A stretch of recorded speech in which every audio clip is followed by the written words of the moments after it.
Hello दोस्तों, नमस्ते, प्रणाम। आप लोग कैसे हैं? मैं अपने यूट्यूब चैनल में आप लोग का स्वागत करती हूँ। और मैं एक ननद भाभी पर गीत सुनाऊंगी।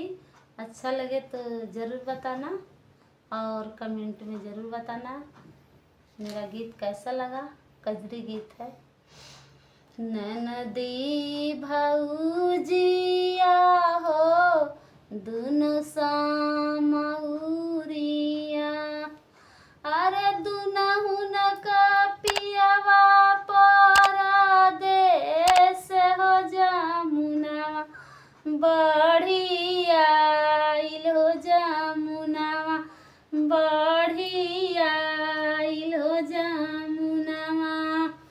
कुदता कुदता आइले मेघना नदइया, कुदता कुदता आइले मेघना नदइया, अरे हम ले जाइबो तुअरी नदी हो जमुना, बढ़िया आइल हो जमुना, बढ़िया आइल हो जमुना।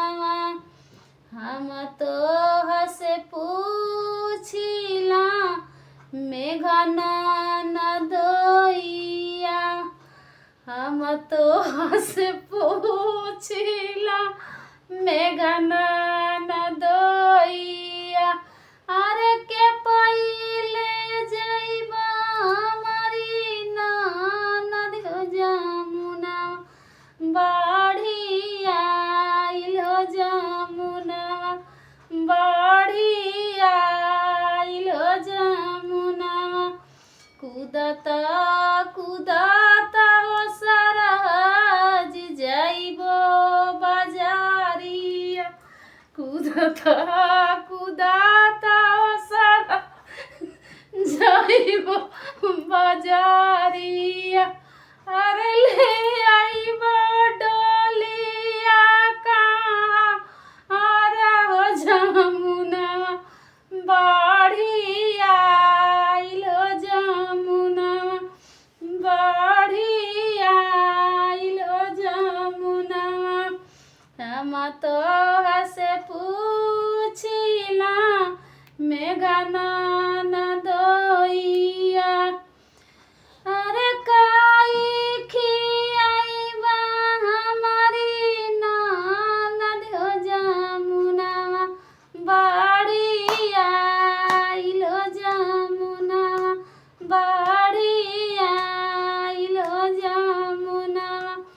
कुदता कुदता हो सरहज जइबो बाजारिया, अरे ले आइबो दलिया से चाउर हो जमुना, बढ़िया आइल हो जमुना, बढ़िया आइल हो जमुना।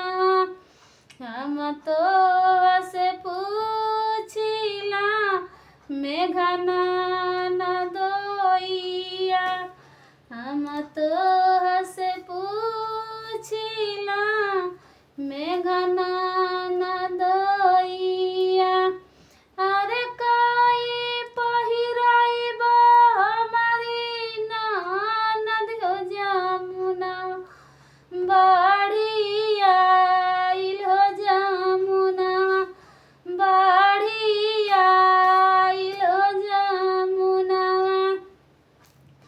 कुदता कुदता हो सरहज जइबो बाजारिया, अरे ले आइबो सुगा रंग के साड़ी हो जमुना, बढ़िया आइल हो जमुना।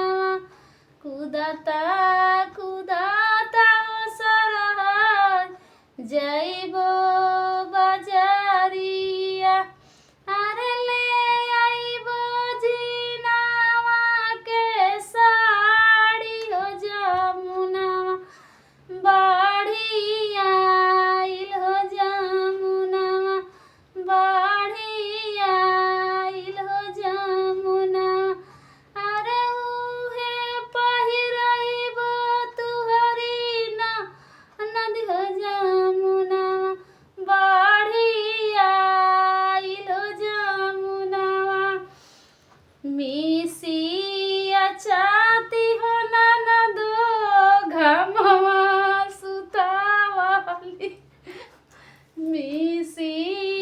छाती हो ननदो गमवा सुतावली।